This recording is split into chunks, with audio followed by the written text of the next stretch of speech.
Amber, it's so lovely to meet you. Thank you very much for joining us. Hi, Anna. Thank you so much for having me here today. It's lovely. So, I'm Anna and this is Max, and we are from Christians in Media, which is a network that supports and encourages Christians within the media industry. So, we were both on their mentorship program, which is really there to support young people as they take their journey in this industry. So, we're so delighted to be joined by you. You play Tamar in The Chosen. And yeah, we've got some questions that we're excited to hear your answers from. I'll pass you over to Max. Amazing. The first question we wanted to ask you was more about what it's like being on set and whether being a part of The Chosen feels significant when you're recording and how it differs from other TV shows and films that you've been a part of.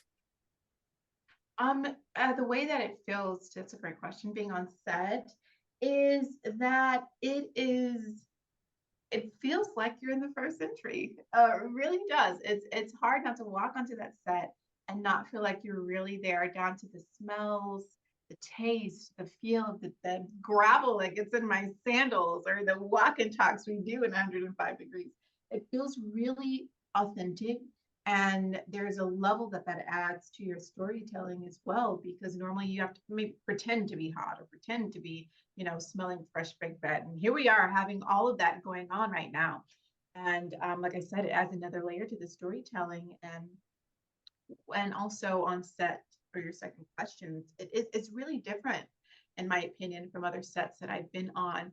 Working on The Chosen, there's just so many layers that comes with that. And I think one of the best parts is the fans, because honestly, the show wouldn't even exist without their support, especially at the beginning when they were paying it forward, and it transcends through the set. Even down to the soundstage we know that exists because of the fans who watch the show. And it's phenomenal to walk in there and you see these beautiful sets and this gorgeous art design that's so real, like down to the material. And it's so well researched, and it just puts you in that place mentally, emotionally, that just brings out more of you when you're playing these characters, family that you build with the other actors, that also transcends the storytelling that we do on the show. That's brilliant. And I think, I'm sure that you agree with me, every series would become more and more sucked into it. And you can just imagine yourself being there. It must be even I more mean, so actually we've acting. been playing these characters for years now. I think the first season was started in maybe 2018, I want to say. Yeah, and so from 2018, and here we are now in 2023, which is the year is halfway over, and we have realized how much we've become, or maybe already were, like the characters that we play. I look at Cars and I see a little bit of Matthew and him. I look at Liz and how much she's like Mary Magdalene, and even myself with Tamar. I'm watching the show because I've seen every episode, and I'm like, oh, those are my nuances. And it's just become this really beautiful trade-off between the character that you play and the person that you are. Now some of them is informing the decisions that you're making, and then some of you is informing your character. And it's just really beautiful to see that kind of transition over all of these years, where we become our characters' biggest advocates also. And talking of that with your different characters as well, what I've loved is that season 3 has such a strong focus on the women. And we'd love to know, how did this empower you as a storyteller? Yeah, no, those are stories that, when it comes to faith based media, that we don't see very often. I mean, Mm-hmm. you might have a quick mention of some of the major women you see in the Bible: Esther, Ruth, Mary Magdalene, Mother Mary. Um, but you don't get to see a lot of the everyday women that also help, build up this ministry.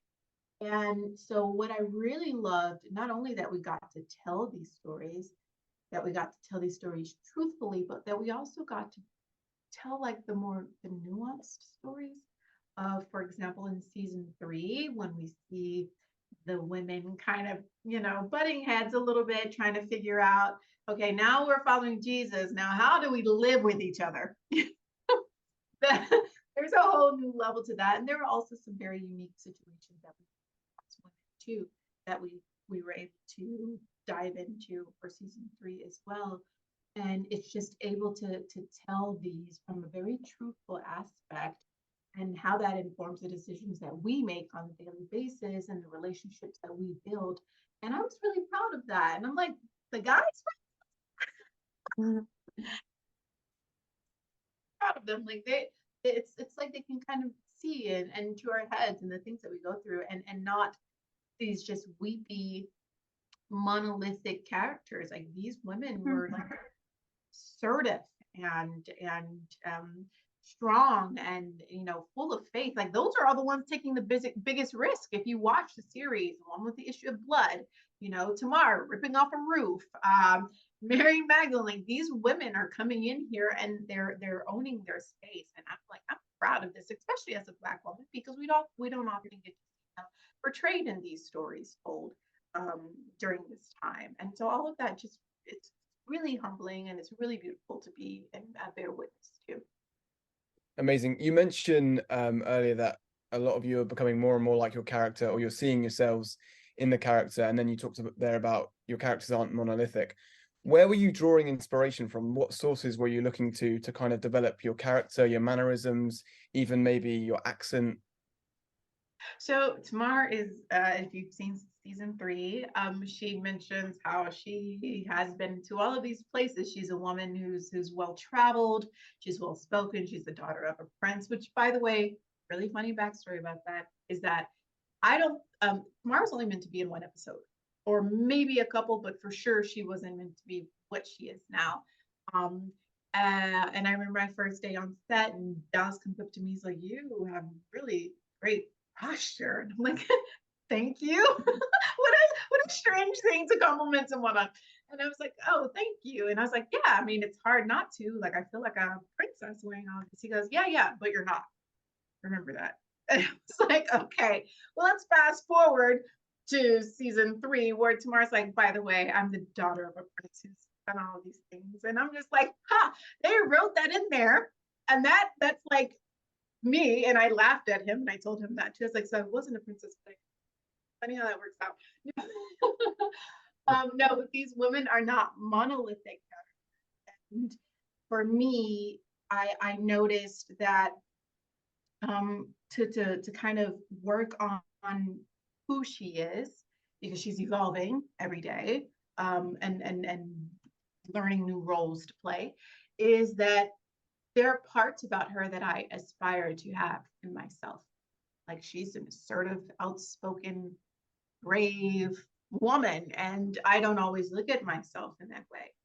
And what I noticed is that even though Tamar has some things like imposter syndrome, she comes in, she's like, "Oh, I don't know how I fit in here. It's a little intimidating." But what she does, it's different than a lot of us who suffer with that, is that she goes, "Well, I'm going to make myself useful.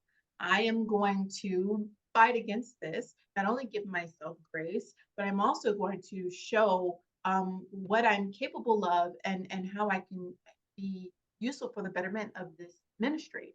And we see in 3 that it kind of rubs some others the wrong way, but they all end up eventually working out. And for me, it's just like, how would I be if I could just go like this? How if I could just not be shy anymore, if I could just not be so intimidated by the things that I prayed for. I prayed for this, and now it's here, and I'm like, "Oh my gosh, what do I do with it?" And so I took that, and I also took people that I admired that did have these qualities, and I tried to put that together.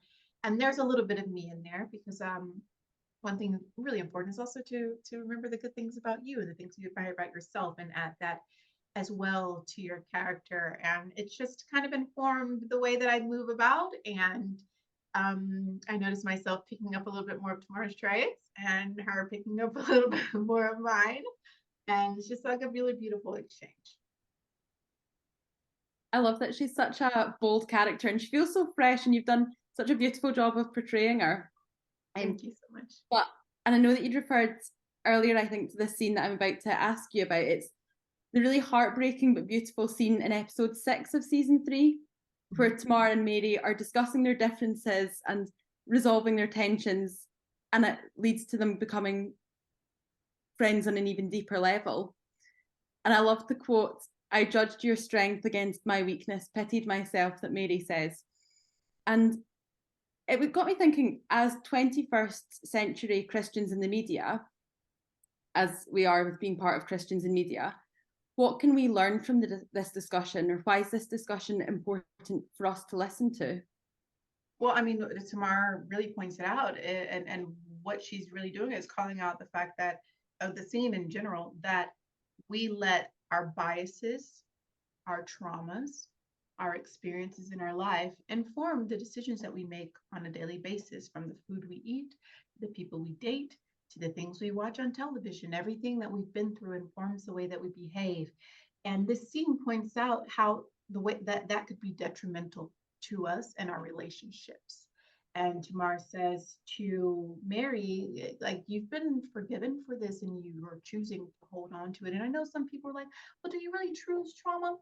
You don't choose what happens to you, but you do decide how you react to it.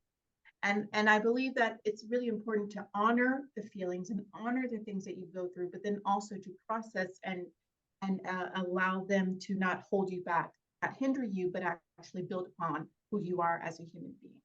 And I think what we see in that scene is two very real human beings, two very real women from very different places, from very different experiences, both riddled with trauma, coming to a place where these things are informing how they live and the decisions that they make, and how that rubs each other the wrong way. And a lot of people didn't like that in season 3, watching that happen before we got to the resolution in episode 6. They're like, why is she acting like that? Why is she being this way? What she's mean, or she's stuck up, or she's pushy, and she's invasive.